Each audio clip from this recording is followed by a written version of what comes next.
When I buy a property, I don't want to use my own cash. Mhm. Instead, I like to leverage asset-based lenders because they're going to give me the most amount of leverage. Mhm. Now, I think beginners should start there for two reasons. Number one, it's not going to report on your credit. So you borrow through an LLC, which reduces your risk, your liability. And then number two, these lenders, in order to give you 100% financing, you got to be buying a good property. They're not going to give you 100% financing for a property that you're overpaying for a property where you can't increase its value. They're going to give you the money if it's a profitable deal. And so it forces you to say, okay, I need to look at deals from an investor perspective. I can't just go and buy the nicest house on the block because I feel like it. No, you got to buy a good deal. And so the lenders are going to force you to actually buy a good deal. And yes, they're going to give you all the financing. It's sometimes it's not based on your credit. There's lenders out there like Turnus. That's a big one that I always recommend people that they don't check your credit score and they'll give you 100% financing. So you're going to get the most amount of leverage. So that way, that barrier of entry that people have of, well, I don't have 20% down, it removes it. And you don't have to worry about feeling like, I got to go live in this duplex in the inner city where I don't want to live at.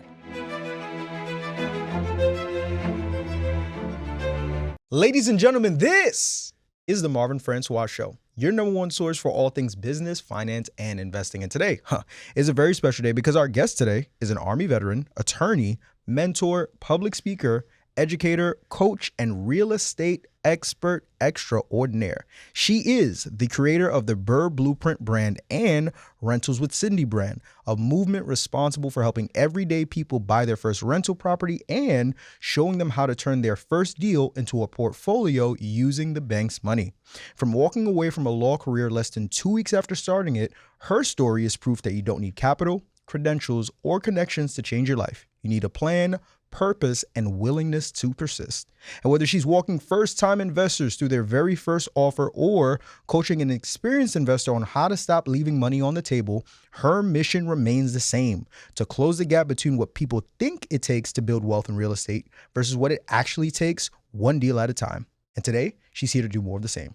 Ladies and gentlemen, from Fort Lauderdale, Florida, I'm here with the one, the only, my good friend, Miss Cindy West. What's going on, family? How are you? Oh man, I'm doing great. That was quite the introduction, I'm gonna tell you that. Listen, when you have real estate royalty in your presence, you got to do a little something extra. You know what I'm saying? Appreciate it. 100%. I'm very happy to have you. Welcome to the show. First and foremost, how are you feeling? I'm doing great. It's a beautiful day in New York. Happy to be here, spend some time with you, and hopefully give a lot of value. Yeah, for sure. I'm very excited to have you on. You are someone that I've watched from afar for quite a bit. I always knew the episode was going to happen. For me, it was never really if, it was always a when. And now to be able to have you on here to not only share your expertise, but then also talk about your story, because I think it's a really, really interesting one. I'm very much so excited for it. I know I did a decent job of introducing you, but obviously no one knows the woman sitting across from me better than the woman herself. So for those who are unfamiliar, let's get them familiar. Who exactly is Miss Cindy West? So I'll take it back about 3 years ago. Sure. I was a corporate attorney. Was working about 60 hours my first week, then my second week. And I come to the realization that as much as I wanted to make a lot of money, I don't want to work a lot. Can I be honest? Those 6 figures didn't seem so great at the time. So I get into a mindset of, hey, I want to become wealthy. Why wealthy? Because I realize I like making money, but I don't want to trade my time for it. And so probably like a lot of people, gravitate towards real estate, not because I had an experience in it, but I've been a renter majority of my life. And so I'm like, okay, let me get into real estate. I do the math of how much money I'm going to need to actually leave my job. And I'm like, I need 30 duplexes. That's it. When I do the math of how much money I'd need, I'm like, geez, I'm gonna have to work here for like 5 to 10 more years. So I'm like, scratch that. There has to be another way. I ended up learning about the BRRRR strategy, completely changed my mindset around real estate and how to get into it. I ended up buying my first property in 2023 in North Carolina. At the time I was living in DC, I was an attorney there. Ended up buying in North Carolina in 2023, my first deal, and took off. I mean, bought 8 houses my first year, have scaled from 0 to 80 rentals in the last 3 years itself, right there in North Carolina, my market. And so that's who I am now, really passionate about what real estate does, because it's taken me from being that burnt out corporate attorney to having not only time freedom, but having financial freedom as well. I love that. You talked about going back 3 years. Let's go back even further than that.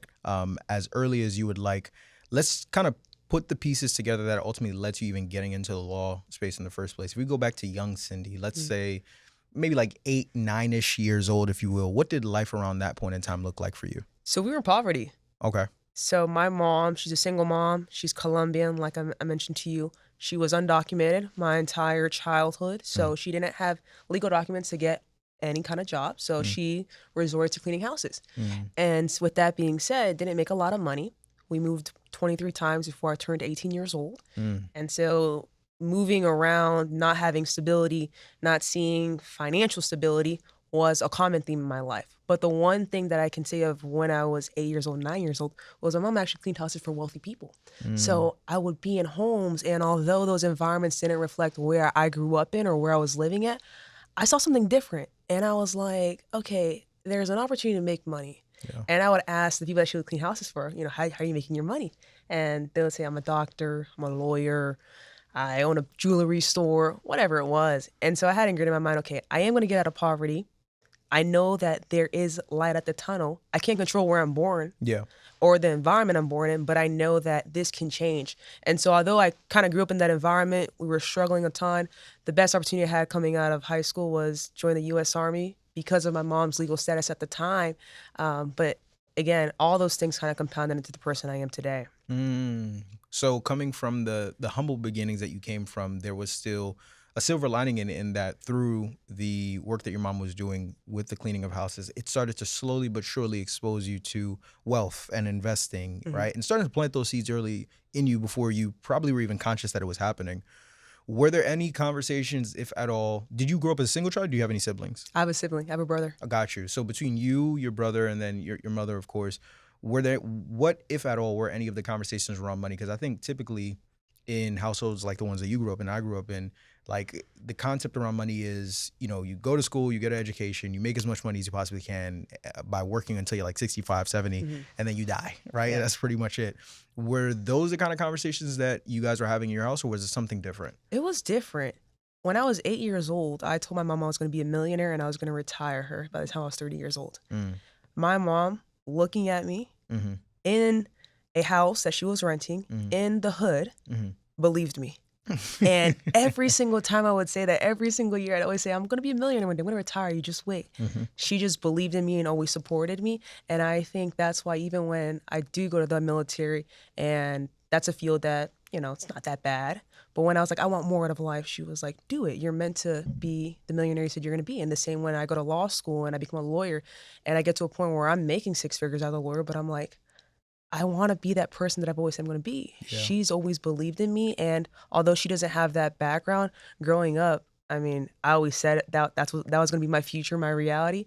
And there was nothing but support there. And the same with my brother. We're in business together. We own all our real estate together. And we've always just had that mindset of we don't come from much, but we knew we were meant for more. And I think it goes to say the thing that you see as your disadvantage can be your greatest advantage. Right. And it seemed crazy at the time being in those environments and being in poverty and saying, I'm going to be a millionaire.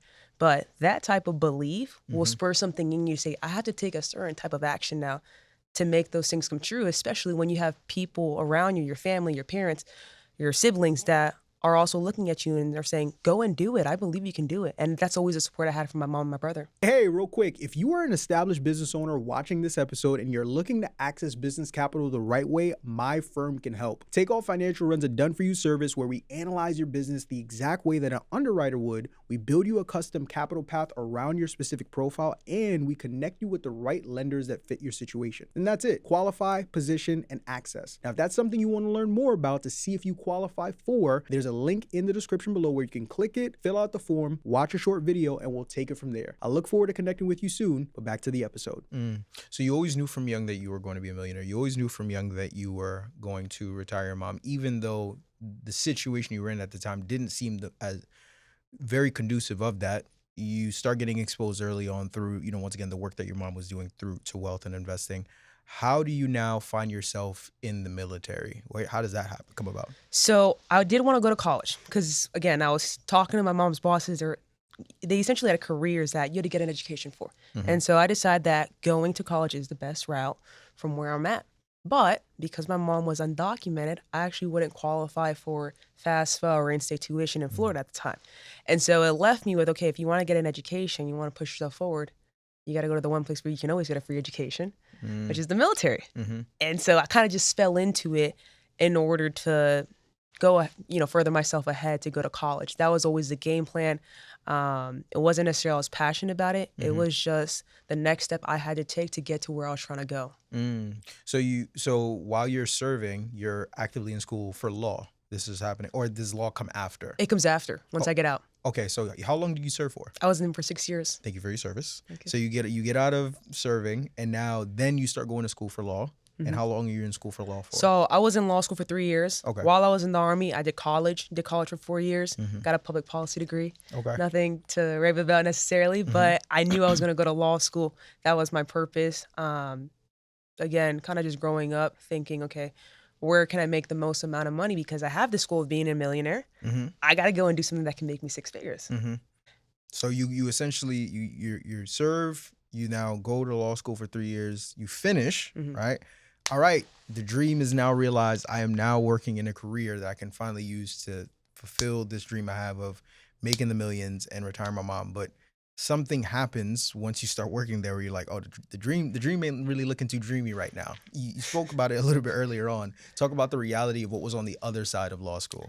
Oh, man, I think we glorify so much corporate America and making 6 figures, but we don't talk about what it actually costs. And I quickly realized that what they were telling me in law school, if you're going to be an attorney, you're going to have so much passion serving other people, and you'll work 40 hours a week. And if you've ever done a summer internship for corporate America, you realize they treat you very nicely. They give you all the snacks. They give you all the trips, right? The tours, all of that. And so I was excited about working. I was like, this is going to be nice. And then I start working, and it's a grind. It's a salaried position, which the expectation is you are always on call. You are always available. And so I quickly realized that it had the salary I wanted, but I hate working 60, 70 hours a week. I hate having to answer to somebody at 11:30 at night and having Teams meetings at 1 in the morning because my law firm, although I was in DC, my law firm was based out of San Francisco. So I was on the East Coast, working East Coast hours, but also my law firm was on the West Coast, so I was working West Coast hours, which left me with basically no time for myself. And so I come to a point where I'm like, okay, I want to keep making a lot of money, but I don't want to work 60, 70 hours a week. And now my mindset has changed because I'm like, even if I go and take another job making 6 figures, I'm going to work the same amount of time. I'm not going to work 30 hours a week, 40 hours a week. I'm not going to have 6 weeks of vacation because my law firm had unlimited PTO. And so I thought, oh, I can go on vacation. That's not how that works. Unlimited PTO is very much limited, even if you don't think it is. So I just got exposed to the way things were actually working, and I was like, yeah, I'm not going to be here for a long time. What are the conversations that you're having with your family? Because I think it's tough to make that transition when, like, I'm assuming for your immediate family, you were almost like the black sheep. Even though you weren't in business yet, it's just like, yo, you have this amazing job. You make so much money. What do you mean you want to walk away? What were those conversations like? Yeah, they were telling me to wait, to hold off, because I immediately get into the mindset of, I'm going to quit my job in 2 years. I don't know what I'm going to do, but I'm going to leave here in 2 years. And they were like, just wait, maybe figure it out. Give it some months. You'll probably like it. Maybe it's your team. Maybe it's your supervisor. And I just had it in me. I'm like, no, I got to get out of here. I don't want to be here. And I have to get into something where I can make enough money to actually not only pull myself out of my job, but retire my mom, because I was 27 years old at the time. Got 3 years. The time is clicking. And so everybody's telling me to hold off, don't stress it, you got time, but I felt like I didn't have time. Okay. So you make the commitment to yourself, like, I got to leave here by this set date. I'm assuming behind the scenes you're like, you're scrambling, but you're not scrambling to figure out what's next. What am I going to do to make sure that I don't walk away from this and think and realize like, this is probably a mistake. How do we now stumble and fumble into the space of real estate? So real estate was always in the background. Okay. Probably like a lot of people, you've always listened to podcasts, heard the interviews. And so I've been listening and reading about real estate since 2014. Okay. So 8 years ago, before I'm in this predicament of being a lawyer, hating my life, hating my job, being miserable, I remember back real estate. And I'm like, okay, it's something that I can grasp. I understand that you can buy a property and you can rent it out. And so I'm like, okay, this is going to be my way out, primarily because time. I was working 60 hours a week. And I figured if I'm going to do something that can get me out of my job, it can't be something that requires me to work 30, 40 hours a week. Mm-hmm. I can't go and start a small business. I can't go and do some sort of apprenticeship to learn something to then put it into practice. I don't have the time. And so I'm like, okay, real estate is something I can learn on the side. It's not going to interfere with my job. And buying one house here, two house here, it's not going to interfere with what I'm doing full time at the moment. And so I was like, okay, real estate is where I'm going to head to. What now happens? You make the decision. It was always in the background. Now you're moving it to the forefront to start to replace your current career and then also give you what you need to be able to retire moms. What does that transition process look like? Because I'm sure it's not, okay, real estate is a thing, and then I wake up the next day, I'm a millionaire in real estate. Bah, right? I'm sure it's a little bit more of a slippery slope to get there. Yeah, it was a path. First, I had to figure out how much money did I need from the properties in order to actually walk away from my job. And then from there, I had to figure out, okay, how do I buy these properties? That's when I learned about asset-based financing. And then from there, it was, where can I buy enough properties in one single state, in one specific market, where I can actually focus my efforts, learn the market, create a team, be a little bit less, or I could say, a little bit hands-off while I'm still a lawyer, and actually create this into a portfolio that will give me that type of cash flow. And so I intentionally figured out, okay, I got to do the BRRRR strategy. I have to leverage asset-based financing because I don't have, at the time, it would be about $400,000 to buy about 30 duplexes, just down payments, not even talking about debt-to-income ratio, credit, all the barriers I really would have encountered. I said, okay, it's going to be asset-based financing. I'm going to buy all these properties. And then I decide I'm going to buy North Carolina. I decide that in North Carolina, there is enough properties at a discount that I can buy where I can successfully execute the strategy. And that took me about 3 months just to actually think through where I'm going to start, because it wasn't just about buying one house and That's it. slowly becoming wealthy over time. I was like, there has to be a plan behind this. Yeah. Got to move fast. Okay, got you. So you bought your first deal while you were still at the law firm? I did. Do you remember that deal? Yes. Walk us through it. It was a little house in a town called Granite Falls, North Carolina. Okay. About an hour and 20 minutes from Charlotte. It was a house for $90,000. It was sitting on the market. I wasn't a sophisticated investor that buys deals off market like people usually tell you to. I was just looking on Zillow, decided to go for that house. I called up a realtor. He guided me through the process. And at the time, asset-based lenders were giving 5%, or so they're giving 95% financing. So you have to put 5% down. Only problem was that I only had about $3,600 to my name. Because I'd been a lawyer now for about 3 months, but if you know about coming out of school, you're usually in a lot of debt, specific credit card debt. And so I didn't have much money. But that's where I implemented what's my on-market capital stacking strategy, which is I said, okay, I have $3,600. I went to the seller and said, look, I'll give you $90,000 for the house, because I could see the potential. I knew if I put $15,000 into renovating it, it would be worth about $150,000. I only knew it because the realtor told me. I wasn't very smart, but I figured it out just by asking the right questions. And so I said, okay, well, will the seller give me my closing costs? Will they give closing as just a seller concession? And they agreed to. They gave about $5,000 in order for me to buy the property. In negotiations, they agreed that they were going to go ahead and cover my closing costs. And so now I bought my first deal with just my $3,600. Crazy. And I was off to the races. I decided to drive down from DC at the time. I drive down to Granite Falls, North Carolina. I'm walking the property. I look in the back and I'm like, I see some tombstones. And I'm like, hey, Freddie, my realtor. I'm like, hey, you didn't tell me there's a cemetery back here. It's like, don't worry about it. You can excavate it. I was like, okay. I'm like very nonchalant. I'm not trying to make it a big deal, but I'm like, this is something you probably should have showed me on FaceTime, right? Yeah. So I'm like, okay, I'll figure it out. Call the city, figure out, hey, can we excavate this? Because it's going to be a rental. Nobody wants to live with a cemetery that's crazy. in their backyard. Yeah. Come to find out, it's the founders of the town that were buried there. And so needless to say, I was not able to excavate those tombstones out. But I went ahead, I renovated the property. I was super concerned that nobody's going to want to live there. I'm like, nobody's going to want to live here. I'm from the city. I'm like, first of all, it's a little town. It's a little house, kind of insignificant. And then you throw in a few feet off the back patio, 6 tombstones. I'm like, okay. But I go ahead. And I ended up renting it out the first weekend that it was finished, renovated. And that property generates about $380 a month after I went ahead and refinanced and successfully did the strategy. And so it wasn't a home run deal where I made millions of dollars, but just going through the process of buying that little house, I renovated it. I saw that I could rent it out. And then I did that refinance where I paid off that initial lender that gave me the money for funding. Mm-hmm. I was like, okay, I understand this now. And essentially, that was your proof of concept. Like, okay, if I could do this one time, I could do this X amount of times over, give or take. Yeah, and especially because I was in DC and I was still working, and I was like, okay, I realized the time it took for me to do it. I only drove down to North Carolina twice, and that's because I like to be a little bit more hands-on. Mm-hmm. But then I realized, okay, once I have a tenant in there, I don't really spend a lot of time on this property. Mm-hmm. So I realized, okay, I don't make a lot of money doing a specific house, let's just say.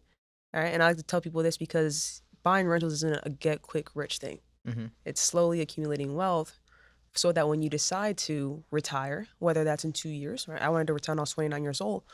You at least have a way out. But that first house was definitely proof of concept for me that, hey, if you buy right, the lenders are going to give you the money. You can rent out the property, and then you can refinance. And now without any of your money in a property, the property will produce income for you on a monthly basis without as much time as you could expect. How many properties did you have to get to before you ultimately were able to walk away from the career at the law firm? So I had 38 units, which came down to about, it was probably about like 8 or 9 duplexes. Mm-hmm. And then I had a couple of triplexes thrown in there. Gotcha. And that was once you got to around that range, that's when you were officially able to walk away and say, okay, I'm going all in. On Exactly. real estate. And it took me exactly 24 months to do that. Exactly. So at this, okay, so now going back to your original goal, by the time you got to that goal, you were how old? I was 29 years old. So literally right before you turned 30, you were able to kind of stay true to the promise and then ultimately go all in. Yeah, I turned 29 years old. I went ahead and put my 2 weeks notice in, and then I literally retired my mom probably about 30 days after that. God is good. That's incredible. So now let's unpack that a bit more, right? Because obviously, I think it was important to kind of walk through that because I think there are a lot of people who are where you were when you started real estate. Maybe they don't work at a law firm. Maybe they work at a post office. Maybe they work at a consulting company, and they're like, this is not what I thought it was going to be. I know that real estate is the space I want to get into. Her journey sounds similar to what I'm ready and willing to do. And I want to be able to use your expertise to essentially walk these aspiring investors through that process to go ahead and get there. Starting off more so with like the bare bones, step one, getting started in this space. So for someone who's interested in getting started in real estate or who's an early investor, still trying to put the pieces together, what's the first step that they need to take to secure or even find their first deal? Okay. So in order to find your first deal, you need to figure out what you can afford. That's what I always tell people. That's a good way to start. Because there's deals everywhere, Right. but there are deals that are $800,000 and there are deals that are $80,000. So how much can you truly afford? And so I always tell people, you got to start with how much you can afford and then figure out what kind of financing are you going to get. Because if you're going to go the route, let's just say, of you're going to put 20% down and you want to personally qualify for loans, then you're going to need a lot more money than you can anticipate. What I recommend people do is first just go for cheaper price properties, regardless. Even if you can afford a $500,000 home as a rental, start with the lower price ones because it reduces your risk. Lower price ones will push you into markets like your Ohio, Indiana, North Carolina. And you can focus in those specific markets. There's a really cool app called Perplexity AI, which I like because it tells you the hot zones for investors in those states. Say that one more time, I'm sorry? It's called Perplexity AI. Awesome, go ahead. So it will tell you the hot zones of where investors are buying at. So you don't need to figure out where in Ohio should I be buying? Should it be Columbus, Cincinnati? It'll tell you exactly to the zip code where investors are buying their deals at. And then that way, you know, okay, let me focus in these specific areas and build relationships with wholesalers who are individuals that source distressed properties directly and they resell them to investors like myself at a discount. So people can go ahead and make those connections. But I would say once you identify the deal, the second part is the barrier of entry for most people, the money. Because everybody wants to get into real estate, but they struggle with finding deals and getting funding. Now, even if you are a consultant or you're a lawyer, I'm sure that they may or may not have some money to buy a deal. They may or may not have the credit. But at some point, those things become a barrier of entry. Because at some point, you're going to run out of money. And you're going to take enough hits to your credit where you might not have a 720 credit score every single day for the next 3 years. And so that's where I decided to leverage asset-based financing, which is hard money lenders. And the reason being is that they're going to give you the most money, the most leverage on a property without additional conditions. What do I mean by that? If you go FHA, Sure, you can put 3% down, maybe no money down if you get a grant, but you got to live there for a year. Asset-based lenders don't work like that. And when I started, like I told you, my first house, my lender gave me 95% financing. Now lenders are giving 100% financing. So all you have to come up with is your closing costs. You said there's a lot. Let me peel the layers back on that because there's a lot there. You, of course, talked about the first step is making sure you have something that you can afford. I remember earlier on you talked about a strategy that you used when you got started called, which is also tied to your brand, the BRRRR strategy. For those who are unfamiliar with what that is, could you break down how that strategy works? And then from there, talk a little bit about how earlier investors can potentially leverage it to securing that first deal once they found something they can afford. Yeah.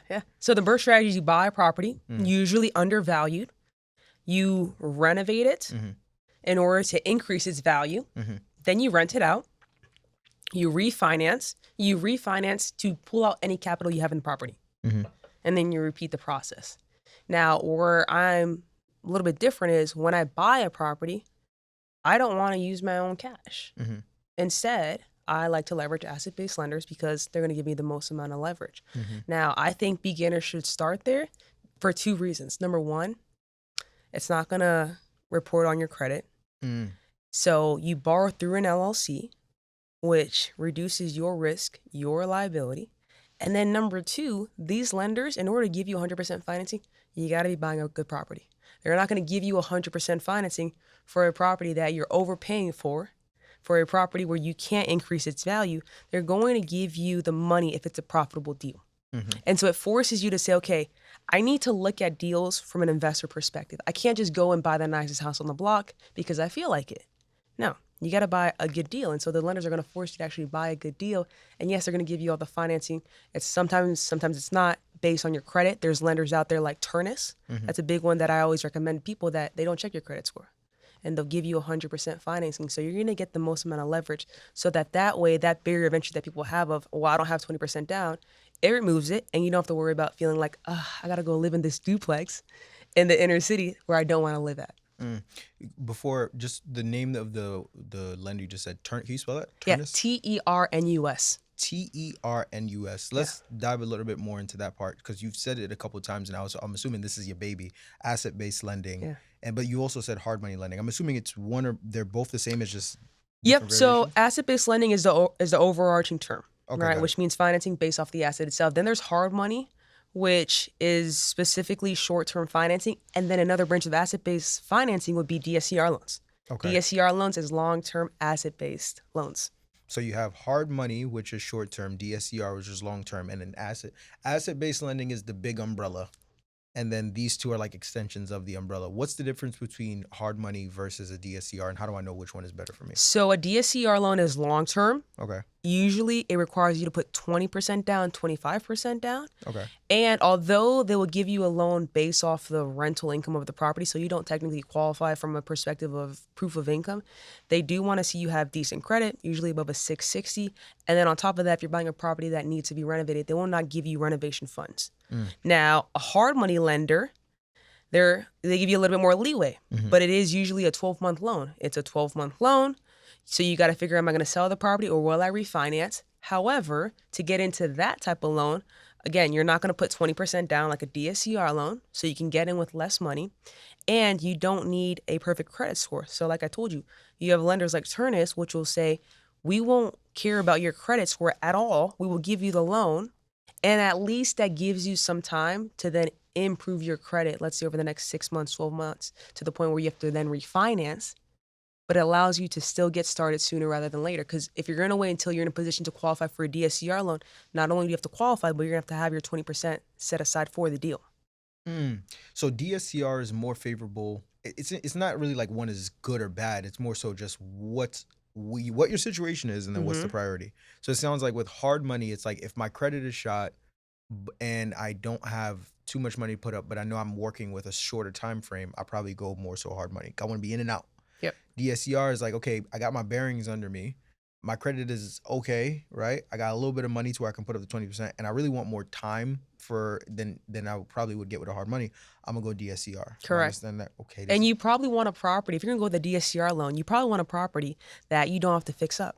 Because Okay. not only would you have to put your 20% down, but You let's also have to say pay the renovation the costs. renovation. So most will go DSCR when it's a property that they can go ahead and already put a tenant in there. Got you. Got you. You mentioned also the FHA program, which I think for most people when they're finding out about real estate, like that's the typical one people hear because I think they tie it to a term called house hacking, Mhm. right? Where it's just like live in one, rent out the other. But it sounds like you're not really the biggest fan of it. Are you completely against the FHA program, or are you more so it's like it's not really that I'm against it, but I just think these options, especially for newer investors, are better. Where do you stand when it comes to that? For me personally, and it probably roots itself back to moving around my entire life, Yeah. I don't want to buy a property, live in it for a year, and then move out and do that over and over and over again. And the reality is that people don't talk about is that the best deals, specifically duplex, triplexes, fourplexes, which is what people usually want to buy in order to house hack, they are not going to be in the nice parts of the city.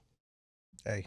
That's the truth. Yeah. And so I talk to families about this all the time because I'll have a couple where they have kids in school and they're like, we want a house hack, we want to buy a duplex. And I go, I can tell you where the duplexes are at. The question is, do you want your kids to live in that area? Do you want them to go to that school? And the answer is usually, no, I don't want that. Mhm. And so I think we just got to be realistic about not only where you have to live at, but also it's a temporary living situation where you're going to have to continuously have to move. And for me, I'm not a fan of that. I think there's a better way we can do real estate. And you can still have that type of stability in your life where I don't move every single year. I have my house, my personal home. I've lived there for 3 years now. I don't have any intent on moving out. I don't have a reason to move out. And it's exactly in the area where I wanted to live. I didn't have to worry about, am I buying a great deal? Does this meet their requirements? You see what I'm saying? I do. Got you. So essentially, obviously, we've talked about a few of these things now. We've talked about asset-based lending, right? Hard money, DSCR. Where are you when it comes to I primarily teach around things like business credit and lines of credit. Are you for or against using traditional lending for securing real estate, or is it all on a case-by-case basis? Traditional lending as in 20% down, you're saying? No, so like if I wanted to, you hear from time people talk about like, hey, we're gonna go to a standard bank like a Chase or Truist, and we're gonna get a line of credit, right? Or we're gonna get a credit card, and we're gonna liquidate that and use that as the down payment. Is that a strategy that you yourself have used, or you see other real estate investors use it? And if so, where do you stand when it comes to using those methods? Yeah, definitely. I would say more so on the capital stacking side where you're only doing that for a small portion of the actual loan amount. I do that myself, especially the credit card aspect of it where I'll liquidate a credit card if I need 5% down or I need some closing costs. I'll go ahead and I'll liquidate a card and that way I'll have the funds. But the majority of my financing always comes from a hard money lender.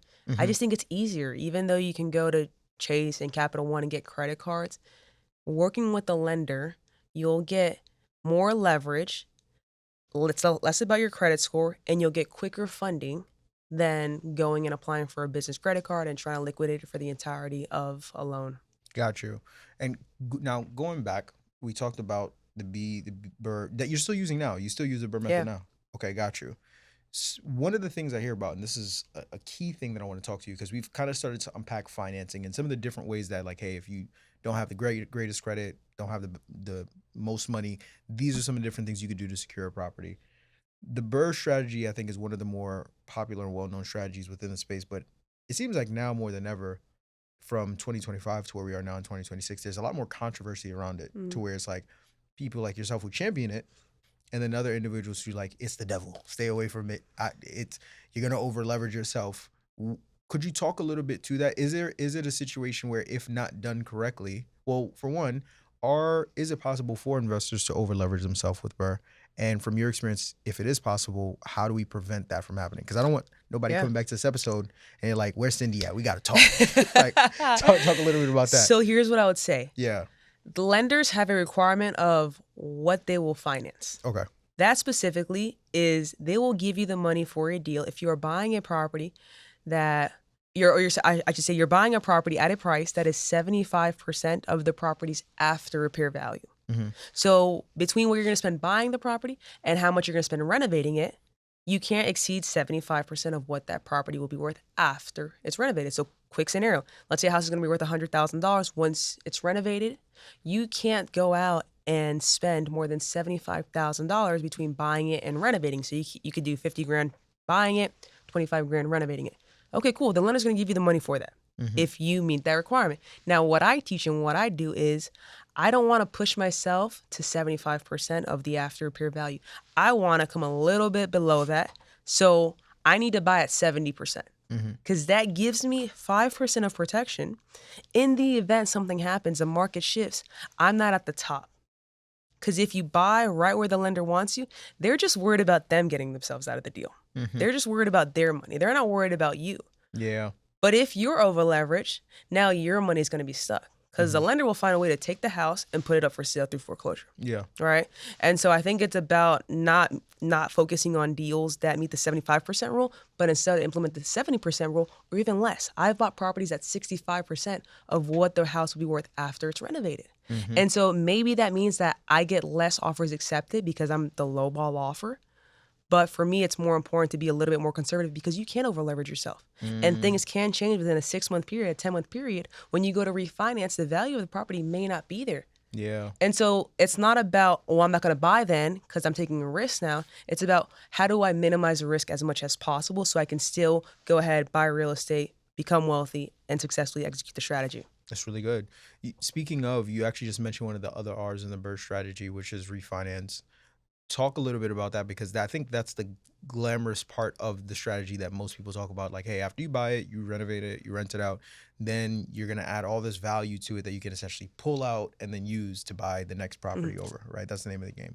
For those who don't know, explain how the refinance process works and then also certain things that people should be mindful of when it comes to going through the refinance process that you've, of course, been through countless times over. Yep. So the refinance is once you've bought the property, you renovated it, you rented it out, then you take it to the DSCR lender, another asset-based lender. And they're going to say, okay, well, because you improved the value of the property and you have equity, you don't need to put 20% down like they normally require.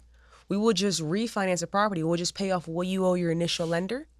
And we will cap our new loan at 75% of what the property is worth. So imagine if your lender gave you 75% of what the property was worth and the DSCR lender refinances at 75% of what the property is worth. Back to risk, right? If you're just slightly over, your money's going to get stuck in the deal. So the idea on the refinance is not only that the DSCR loan can now pay off what you owe your initial lender, but that there's enough equity there that you can actually extract that money out of the deal. Now, I know people glorify refinances and they usually see six-figure checks. But for me, my first couple of refinances were $6,000 checks. So I only put $3,600 into the deal. I didn't refinance out $30,000. I refinanced out $6,000. But I was content because my thought process was I pulled out my $3,600, made an extra $2,400. I own an asset and it cash flows. But I think that's a realistic depiction of how your first deal can go. And the whole goal is just to successfully get out of the deal, pay off the lender, and not have any of your own capital in it. Are there any mistakes you normally see within financing these properties? Are there any mistakes maybe that you've made or that you see other investors typically make when they're going through the financing process that people who are watching can be a bit more privy to make sure they don't make those mistakes as well? Yeah, I think guiding the appraisal, because the way that it works when you're either buying a property with a hard money lender or you're refinancing is that we essentially tell these lenders what we think the property is worth. But here's what these lenders do. They send a professional appraiser out to the properties to create for them a lengthy report of what they think the property is worth. And then the lender will cross-check that with what you think. A lot of times new investors think that what they think the property is worth holds all the value. It doesn't. You have to essentially not only guide the lender, but also guide the appraiser. And so I do like appraisal packages where if the property is going to get appraised, I connect with the appraiser. I'm telling them what I think the property is worth. I'm pointing them to similar properties in that area, what they have sold for. I'm explaining to them my thought process behind why I think this property should be worth X, Y, Z. A lot of times people think, well, I told the lender it's worth $150,000. Well, if the appraiser doesn't think it's worth $150,000, you're going to be at a loss. Because the loan is based off of the property's value, not what you said the property's value was. This is where it gets pretty funny for me. I've heard some very wild stories about people working with okay, I get my property, I fix it up, I renovate, it's time for the appraisal. Like little things that people will do so that they can kind of give the appraiser a little bit of a nudge when they're doing their report. I've heard stories from I've heard minority investors who when the appraiser's coming, they'll have a white friend of theirs be the person that's doing the walkthrough as if they own the property. This is a real story. Okay. I've heard people that the appraiser will come and they'll slip them yo, here's a little $200 gift card to Amazon. Come on, like little things like that. Yeah. And at first when I heard it, I thought people were joking, but it gets real, like when it comes time for that appraisal, because obviously this can be the make or break difference between what you're pulling out of the property. What 100%. has you don't have to say nothing that's gonna get you in trouble, but what has your experience been dealing with appraisers when it comes? Because you've done this a couple times over. So talk a bit about that. So I don't give them $200 gift cards. I'll say that. But I do leave usually a pack of chips or a snack pack of Oreos, a bottle of water, and I'll leave a piece of paper in the kitchen that says what I think the property is worth. I outline what I've done to the property, and then I give them the comparable properties I think that they should use. That's it. I also don't want to be overbearing on them. I don't want them to feel like they're being swayed one way or another. But I've seen that a bottle of water and just chips can go a long way for somebody that probably has been doing these reports all day long for the last 6-7 hours. It might put them in a better mood when they're looking at your property. One of the things we talked about off camera, I think you had mentioned even earlier on that when you first got started, you were primarily focused on single family. And now as you've scaled your portfolio, you started to shift towards multifamily. For someone who wants to get started in this space, and I'm kind of looking at properties available to me in my backyard, what are the pros and cons that come with try to build a portfolio going the single family route versus the multifamily route from your experience, so I can kind of dictate which one I want to lean a little bit more towards? So I like multifamily now. Okay. The reason being is we talked about appraisals just a little bit ago. Appraisals are based on the value of properties in that area. Yeah. So it's based off of sales.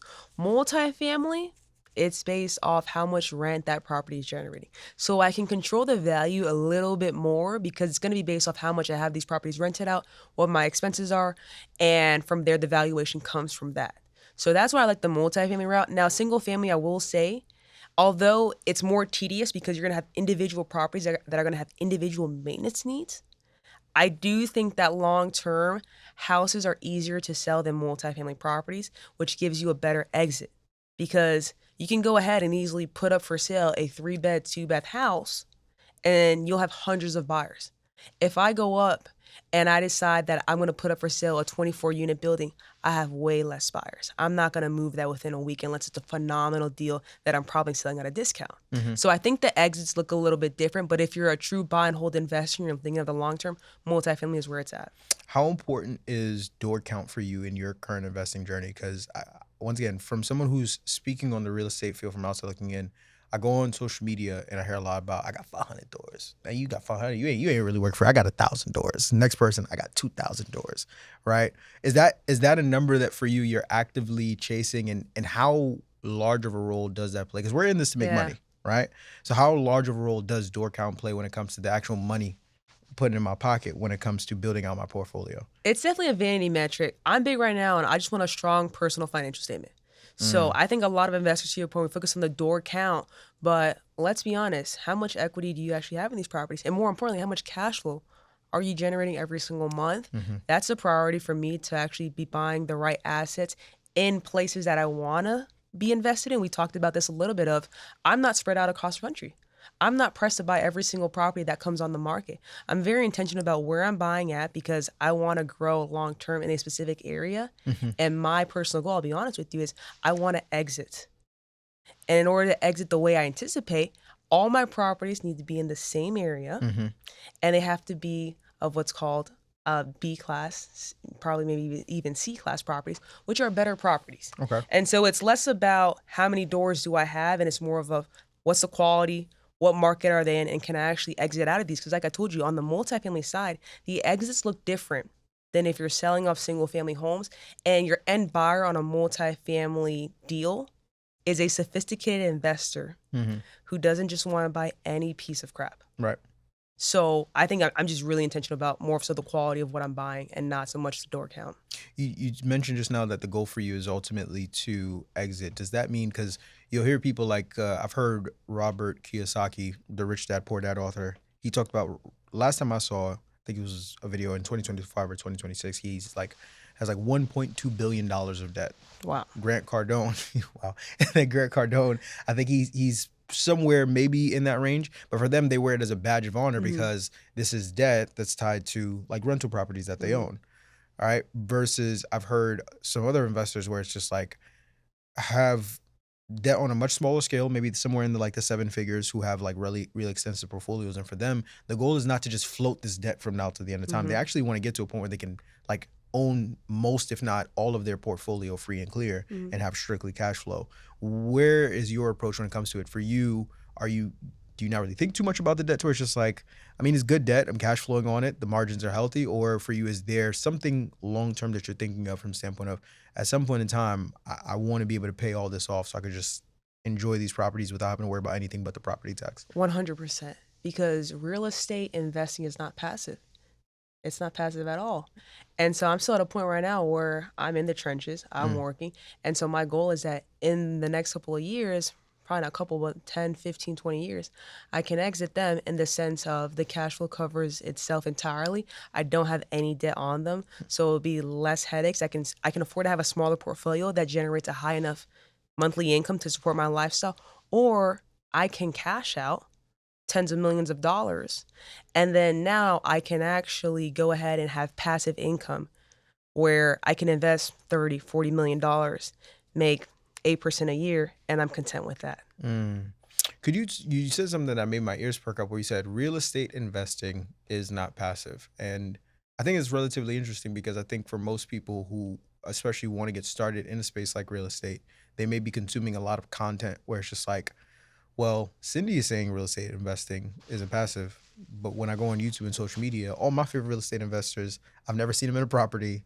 They all drive really fancy cars. They wear really flashy jewelry. I want that. Like, I don't want to be up at 2:00 in the morning fixing a broken pipe. I want to just have the money come in. I want to make money while I'm asleep and not on my feet. What's the reality of being in this space that most people aren't talking about? The reality is you are going to invest more than 5 hours a week.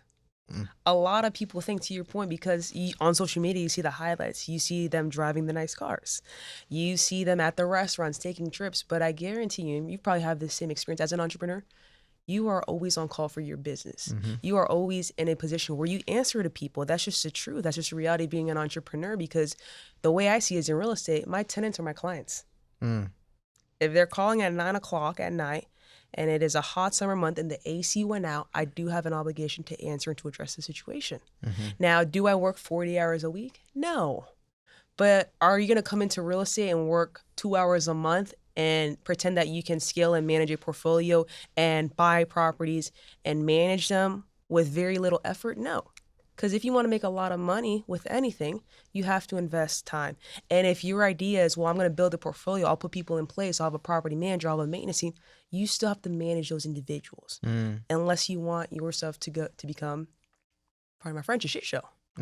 Right? You have to manage people. And I had that experience even when I was a lawyer, that yes, I hit my number of the amount of rentals I wanted, but it more so became a point where I realized I can't be a lawyer working 60 hours a week and be a real estate investor that wants to scale a portfolio. And that's where the decision was, okay, well, let me move down to North Carolina. I have to physically be present. And also, I need to choose one path or the other, because I don't have 100 hours a week to commit to working. I got to choose one. And for me, that was, okay, let me go all into real estate investing, because you are going to spend time on the acquisition side, connecting with lenders, dealing with tenants, thinking about your refinance, and addressing those things that come up. I mean, I think we talked about this earlier. It is a business.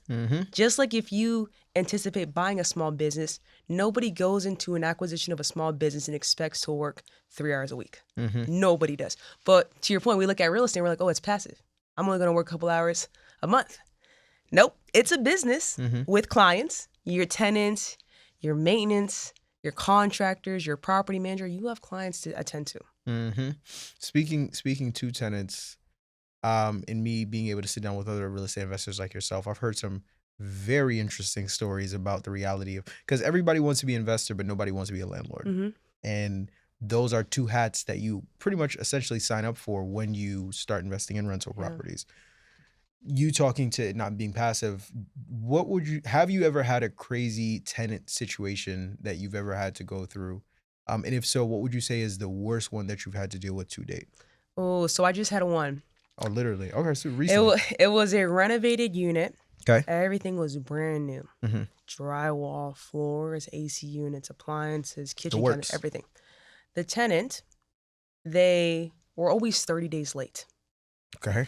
So I decided I'm gonna kick them out. Okay.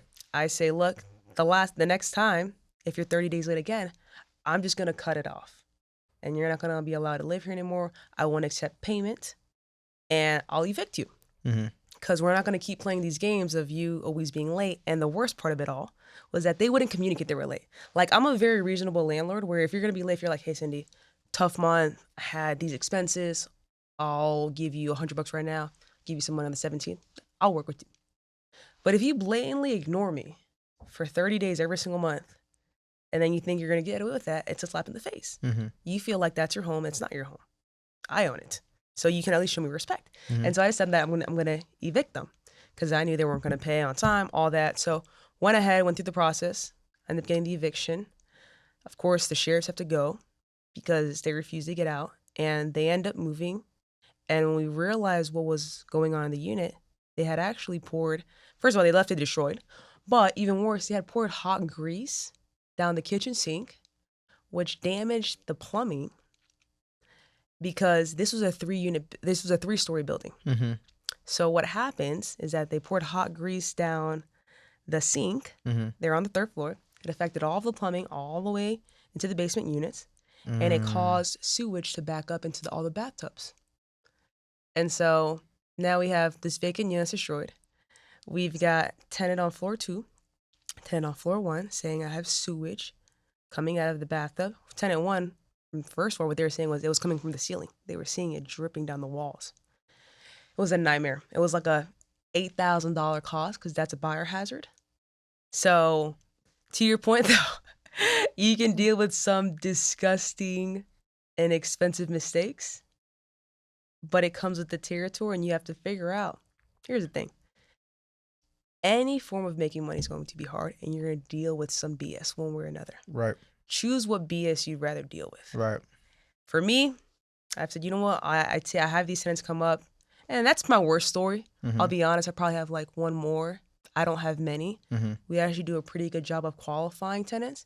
Surprisingly, this tenant, 720 credit score, they had a 6-figure job.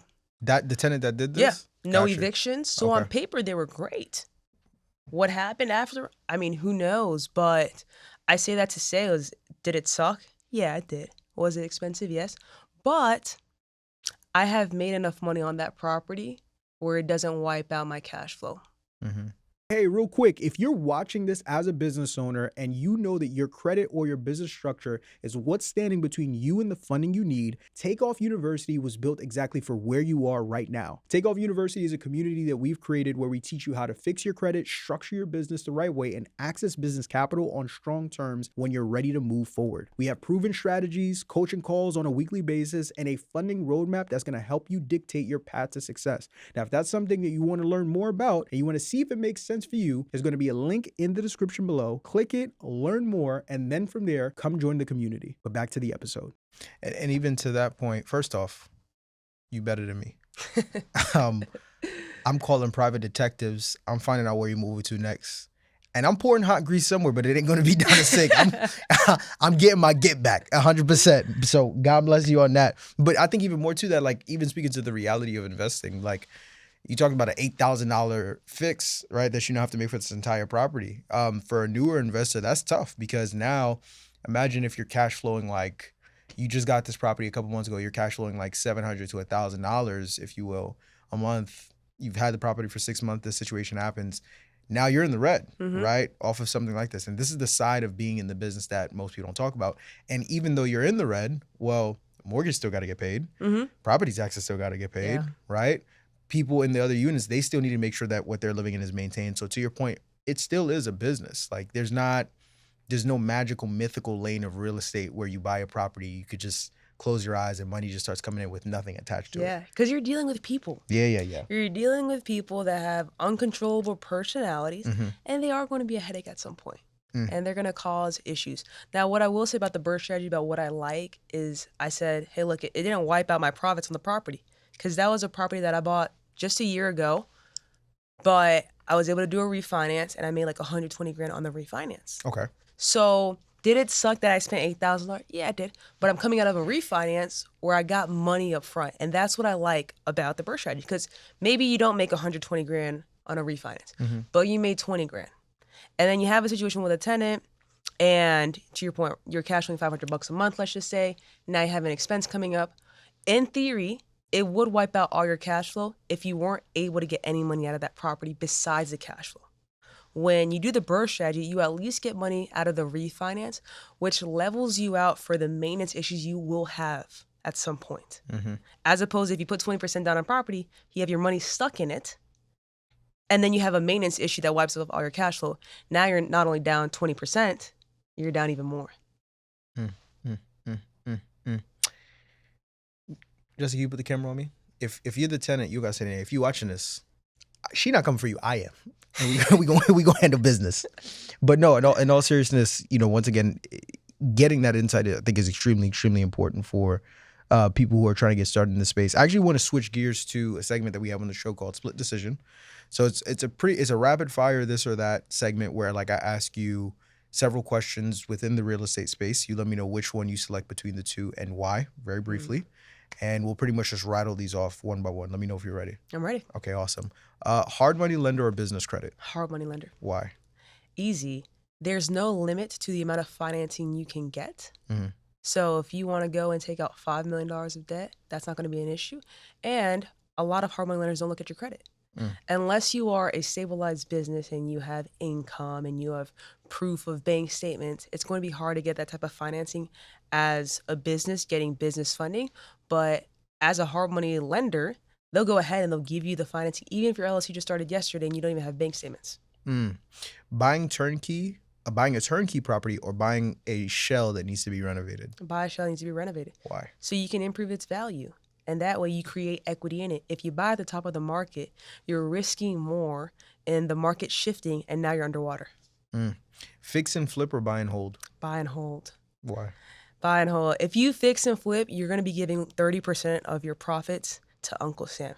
If you buy and hold and you do it with the BRRRR strategy, you will not only have tax advantages, you'll cash flow every single month. And at the end, your tenant has paid down your mortgage. So now you own a property free and clear thanks to the tenant. You're getting paid multiple ways and you don't have the taxes. A property with great equity but low cash flow versus a property with low equity but great cash flow. Great cash flow. So for you, the equity is as long as we're getting great cash flow, we good. The cash flow pays the bills. Equity doesn't pay your bills.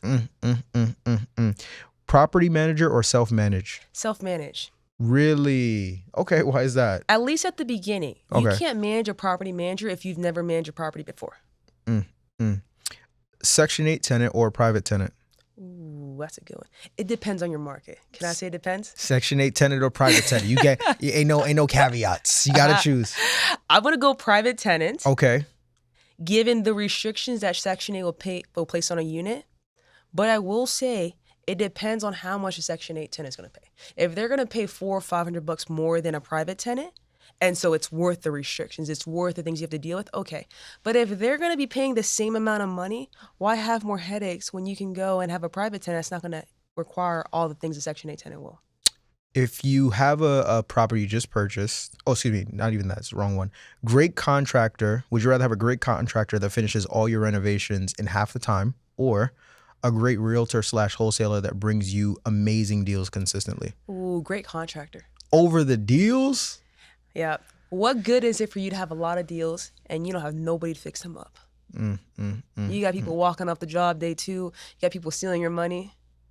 If you have a great contractor, that is what most people struggle with. And I've heard some stories about that too. Then people that, I do sheetrock, I do this, I do that. They come into property, they don't know how to do nothing. So that's a real thing. A lender who moves fast but charges higher fees on the loan they give you, or a lender who moves slow with lower fees? Lower fees. Really? Okay. Yeah. Hard money lending can be expensive and it starts to eat into your profits if you're not careful about what they're actually charging. I would go with lower fees, just be more upfront to the seller that you're buying the property from and tell them what your timeline is. A market that you know very, very well but with limited deals, or an unfamiliar market flooded with great opportunity for deals? Unfamiliar market and then become familiar with it. Yeah. Okay, there you go. I like that. A great deal in a bad neighborhood or a decent deal in a great neighborhood? Ooh, a decent deal in a great neighborhood. Why is that? I would say I'm thinking more of a house. Okay. And as far as buying a property in a great area, you're going to be able to resell it at a faster pace than a house in a terrible neighborhood, because people might want to rent there, but people probably don't want to own a house there. This is interesting given what we just talked about. A great tenant that misses paying their rent from time to time, or a delinquent tenant that always pays on time. Ooh, that's a good one. I think I'm going to go with the great tenant that misses payments from time to time. I don't know. Cindy, I don't know. I need my money and I need it now. I don't know. Because here's what I would say. The biggest thing with tenants is two things. Obviously, payments, but headaches that come from maintenance issues. If I have a tenant that does not call me, and I have tenants like this, where they've been living in the property for 3 years, and they've probably called me twice for maintenance, and maybe they've been late once or twice, I'll take that because I don't have maintenance issues to address, which not only, let's be honest, affects your energy, but then it affects your pocket. I don't want that. I want the tenant that will pay me on time and does not call me for maintenance issues. That's the most ideal tenant. Investing in residential or investing in commercial? Commercial. Really? Yeah. Why? You can control the value. Okay. You can control the value. It's not going to be based off what other properties are selling for. It's going to be based off how much you can actually rent those units for. And so now you're in control as a business owner, right? As a property owner, to figure out, how do I go ahead and charge as much rent as possible in this specific market?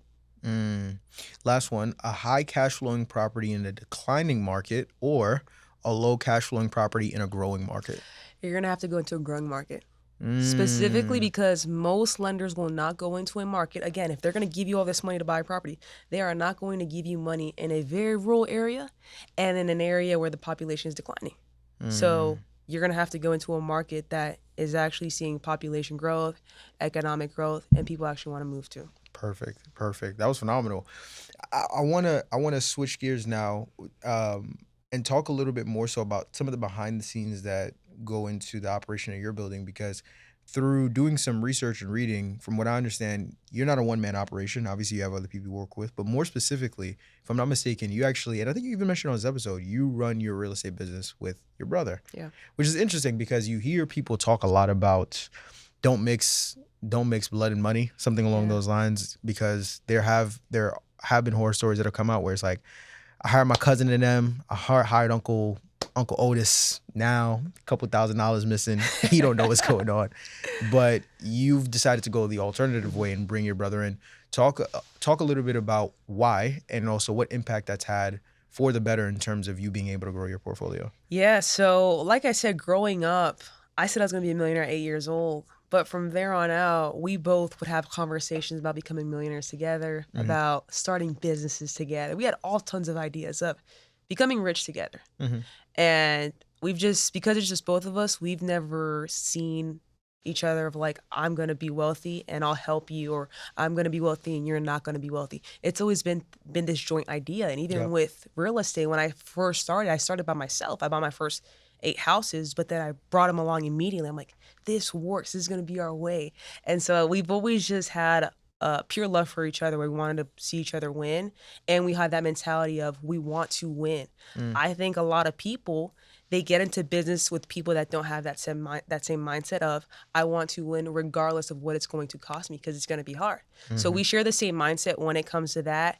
And then I would also add, as far as doing business with my brother, we have very different skill sets that complement each other very well. He comes from a financial background. He went to school for finance. He understands the financial of the portfolio in that sense. And I come from a law background, which helps us in terms of contracts, dealing with lenders, acquisitions, and things of that sort. So we both have different skill sets that not only complement us, but allow us to focus on a specific area of our business to improve it, but doesn't necessarily kind of cross the other. So he has autonomy in what he does. I have autonomy in what I do. And I think having that sort of balance helps us a lot to just grow it in the same way without feeling like we're overstepping each other all the time. What are the conversations you guys have now when you think back to the little girl that was 6, 7, 8 years old, going with her mom from house to house, watching her clean, to now, having a portfolio of over 75 plus units and beyond? Do you ever kind of talk and be like, yo, can you believe that, like, we've even gotten to this point where there's still so much more for us to do? Talk a bit about that. Yeah, I think we often have those. I think it comes when we're so stressed out and we're so frustrated because we're very driven, ambitious people, and we don't feel like we've accomplished anything. We feel like we're so behind in life. Yeah. And there comes a moment where we just have to pause and reflect and say, from where we come from, we've come a very far way. Yeah. And we should feel proud of ourselves. That lasts like probably 2 minutes, and then we're back to, we got to keep growing. We got to, stay focused. Yeah. But there is a point where we look back and we're like, we're extremely fortunate and blessed, and what our life is right now and our success, it just points to God and how he's always watched over us and he's had a purpose in our life. So we definitely bond a little bit over like just realizing where we've come from and where we're at. And although we dream of a lot more, you still got to be grateful for where you're at. What would you say at this point is your North Star? What are you chasing? Is it a number in terms of how many properties you want to secure, or how much revenue you're trying to make, or how many people you want to impact? What's next for you? A little bit of both. So it's more of a numerical goal as far as how much I would like to be generating on a monthly basis from the portfolio. And that doesn't necessarily come with unit count. It comes with actually buying good deals. And the goal is to buy less doors, but that generate more cash flow. So that's the goal on that side, and that comes with growing our companies even more. So we have a construction company in-house that manages all of our rehabs. We're making that way more efficiently so we can take on more work. And the goal is to not only have a portfolio, but be vertically integrated where we have a construction company. We still self-manage. So we have a property management company now that's getting started up, and really just making it that type of business that we want to see where generates enough income. Doesn't have to be massive. I don't need 50, 70 employees, but just enough to actually manage a portfolio, and I can step out a little bit more. And then now teaching other people how to do the same thing. So I've done this myself. I continue to grow it, and now it's about imparting that same knowledge on people on here's how you can go from 1, not even to 80 if you don't want to. Here's how you go from 1 to 5. Here's how you can actually do this without as much money as you think. And if you want to go a step further and scale a portfolio that gets you out of your W-2 job and gives you financial freedom, time freedom like you want it, then here is another route that you can also go, and I can teach you this because I'm doing this in real time. I love that. I know we have to get you out of here. One, I guess, last question before we go. If we could fast forward to Cindy 10 years from now, and she could drop into this podcast studio, and she could speak to you for 30 seconds, and you could ask her one question, what would you ask her, and what do you think her answer would be? Oh, how much longer? Oh, wow. That's a great one. Yeah. How much longer to get to? Yeah. Like, is it 3 more years or is it 5 more years? Should I pace myself more? Do you think she'd tell you? No. she got to just look at you, be a nice try, and then just pop out. Yeah. I'd have a feeling it's probably less time than I think, but again, I think it's just who I am as a person that I'm like, I want everything right now. I'm like, when is it going to happen? How much more? And I would definitely ask, like, is it coming? Is it going to be like in 3 years? Is it going to be in 5 years? Because it's work. Yeah. It's hard work. And I think like a lot of people that get into business, you go into the grind and you start thinking, okay, at what point will all this really pay off? And then I can walk away and have the life that I aspire to have. Like, that's an honest conversation. So that's what I would ask them. I love that. Cindy, I know we got to get you out of here. Thank you so much for being a guest on the show. But of course, I know that you have a lot that you have going on that we want to share with the audience. Your camera right here. Let the people know where they can find you, how they can get connected with you, and if possible, how they can work with you as well. Absolutely. So you can find me on Instagram at CindyWest_. I'm also offering a 3-day, it's a free mentorship where I'm going to walk you through finding deals, analyzing them, how to get funding, how to manage contractors, how to find the right tenant, and how to use AI mostly to really like expedite that learning curve that a lot of people are struggling with. And so you can go to rentalswithcindy.com, register over there. It is for free.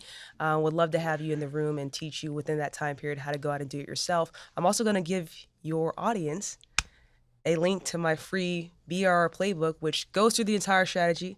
I drop the lenders I use. I drop the markets that I'm invested in. That way people have actionable thing that they can go out, take information, and not only take the information, but implement it. So I'll share that with you, and then you can put a link for In the people description so they can take that with them. I appreciate it. Thank you so much. And for everyone who's watching at home, thank you all. If you haven't already, what are you doing? Take a second, take a minute, take an hour out of your day right now to go ahead, show this episode some love. Tell a friend to come back and rewatch it with you again. I'm going to leave the link for the 3-day mentorship and then also for Cindy's free resource in the description below so you guys can get tapped in and wrapped in with all things that she has going on. But ladies and gentlemen, as always, I'm your host with the most, Marvin Francois.